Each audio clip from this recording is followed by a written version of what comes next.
নববর্ষের প্রথম দিন যেমন কাটে সারা বছর নাকি ঠিক তেমনই কাটে, এমনই কথা শুনে শুনেই কিন্তু আমরা বড় হয়েছি। কিন্তু নববর্ষের প্রথম দিনটাতেই যে আমি এত বড় একটা ভুল করে ফেলবো এটা আমি ভাবতেই পারিনি।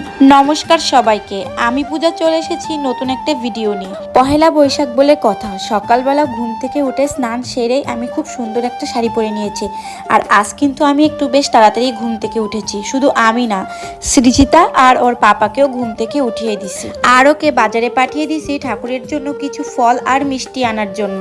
আজ জানো তো নতুন বছরের ভগবানের প্রথম পূজাটা ওই করেছে, সেই জন্য ঠাকুর পূজার ভিডিওগুলো আমি নিতে পারিনি। নববর্ষ উপলক্ষে ওকে কাল রাতেই বলে রেখেছিলাম আজ যেন স্পেশাল কিছু আনে, তাই ও দেশি মুরগি আর ইলিশ মাছ নিয়ে এসেছে। মটনটাই আনতে চেয়েছিল, কিন্তু মটন আবার আমার মেয়ে খেতে পারবে না। আর এই দেখো, দেশি মুরগিটা কিন্তু হাতে মেখে রান্না করলেই বেশি মজা হয়। চিকেনটা মাখা শেষ করেই আমি একটু ভগবানের প্রসাদ খেয়ে নিলাম। আর হ্যাঁ, আমি যেই ভুলটা করেছি সেটা হলো ব্যস্ততার মধ্যে কাজ করতে করতে আমি ব্রেকফাস্ট করার কথাই ভুলে গেছিলাম। তোমরা তো সবাই জানো যে ব্রেকফাস্ট আমাদের শরীরের জন্য কতটা দরকার।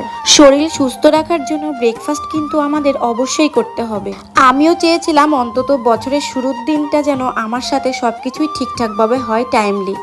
কিন্তু দেখো, ব্রেকফাস্টটাই করা হলো না। জানি না সারা বছর কি হবে।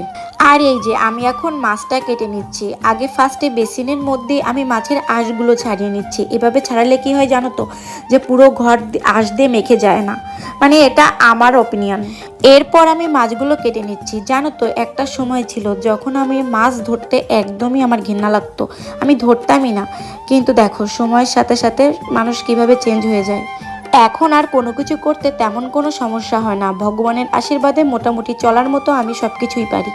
এইদিকে দেখো, মাংসটা কিছুক্ষণ ম্যারিনেট করে রাখার পরে এটা আমি বসিয়ে দিলাম। সৃজিতার পাপা তো আমাকে বলেই দিছে যেন দেশি মুরগির পাতলা ঝোল রান্না করা হয়, তো তার কথা মতো আমি ওটাই করছি। আর এদিকে আমি ইলিশ মাছটাও রান্না করব একেবারেই কম মশলা দিয়ে, কেননা যে গরম পড়েছে এর মধ্যে আমি কম মশলার খাবারটাকেই বেশি প্রেফার করি।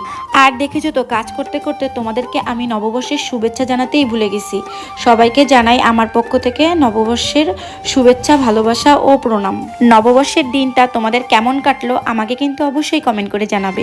বিয়ের আগের জীবন আর বিয়ের পরের জীবন কতটা বেশি আলাদা। বিয়ের আগে সকালবেলা সেজে গুজে বান্ধবীদের নিয়ে বের হতাম, সারাদিন ঘুরে ফিরে সন্ধ্যায় বাড়ি ফিরতাম। আর এই যে বিয়ের পরে সারাদিন রান্নাঘরে থেকে কাজ করে তারপর সন্ধ্যাবেলা হাজবেন্ডকে নিয়ে ঘুরতে বেরোই। কেমন আকাশ আর পাতাল সমান পার্থক্য। আসলে মেয়েদের জীবনটাই মনে হয় এমন, সব জায়গায় সব পরিস্থিতিতে মানিয়ে নেওয়া।